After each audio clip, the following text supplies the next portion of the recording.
ایک موضوع سیلاب کے باب میں یہ ہے کہ یہ کیوں ایسا ویرانگر سیلاب ایک مخصوص جغرافیے میں، وہ بھی پاکستان میں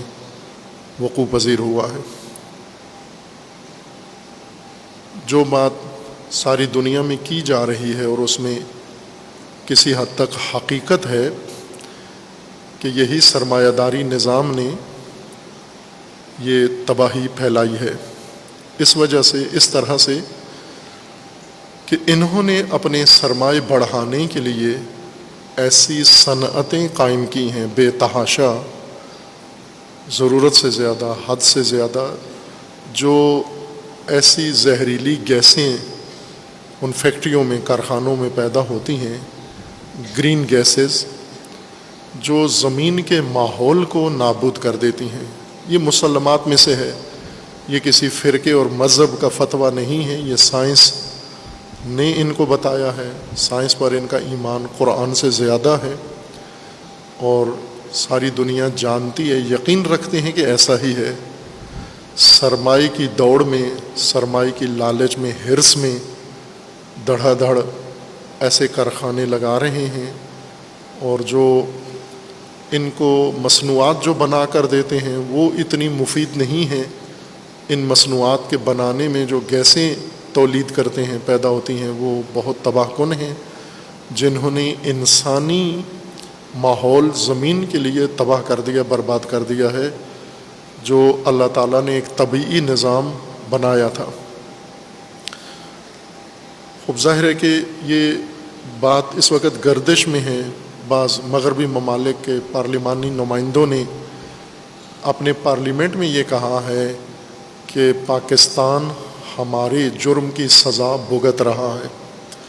برطانیہ میں پارلیمانی نمائندے نے، امریکہ میں پارلیمانی نمائندوں نے یہ اظہار کیا ہے کہ پاکستان میں جو تباہی آئی ہے وہ سرمایہ داری نظام کے جرائم کی وجہ سے ہے جو انہوں نے اس باب میں کیے ہیں، اور یہ مسلمات میں سے ہے۔ یہ ایک سبب ہے، دوسرے اسباب بھی اس کے اندر شامل کیے جا سکتے ہیں۔ اس کے سد باب کے لیے